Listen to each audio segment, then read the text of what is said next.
I've been working on this pixel tester box, and I've got the box drawn out in SketchUp, and I've uploaded it to Thingiverse. So I'm just going to kind of show you what I've got here. So this is basically the base of the box. I've went ahead and put my pins in, slid them in. My intention is to use some screws to screw the wire down instead of trying to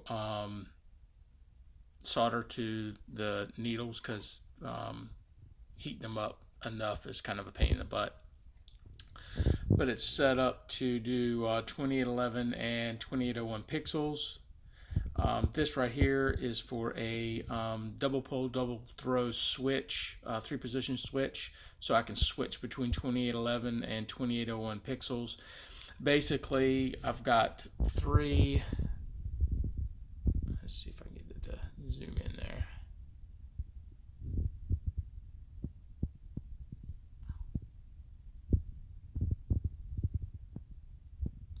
Man, fancy new phone can't zoom in.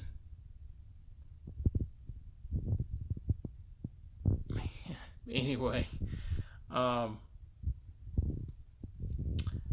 basically have, you can see where the pins are there. The 3 on the right are what I've tapped. So the 4th one on the left I have not tapped, which I don't think you'll need it. The only pixel type that I had a little bit of problem with that has a jacket that's a little bit thicker is the Pixabulbs.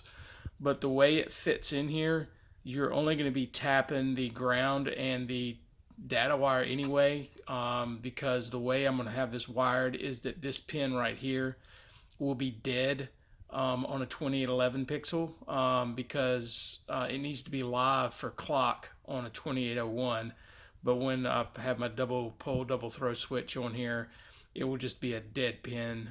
So if it's going to pierce the jacket anyway, but if it misses it or pierces in the center or off to the side, it's not going to matter. But it appears that the 2 pins on the right will pierce the right wire. The main thing is you do have to pay attention to what you're doing, because way this is going to work is that, for instance, on my 12 volt pixel nodes, then 12 millimeter nodes, the box will need to face this way because of the wiring order, as it comes, from pixel to pixel. And when I get some of the older square nodes that I have, I will need to turn it this way to orient it so that the wires are right. So my thoughts are is that I will label which pixels I need to test using what side, and that way this side faces me and it will be labeled Pixabulb or 12 or square node or whatever, so I know which orientation to turn it. The power that I've got is going to be supplied. It can be supplied by a couple of different things. I've made the bay big enough to do multiple types of power, but I'm going to try it with 6 volts and see if I can get it to work. If not, I can always bump up to a 9-volt battery. That will work for my 12-volt pixels for sure.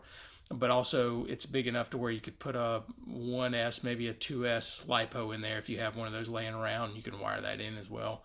I will upload the wiring diagram. I've created a top for it. It just kind of snaps in with the ability to screw in. I was not able to get a screw mount over here, and I might add one once I get everything fitted together. But I won't have the switches in until Monday, so I won't be able to do a final test. But I figured I'd go ahead and get this out there in case somebody wanted to toy around with it.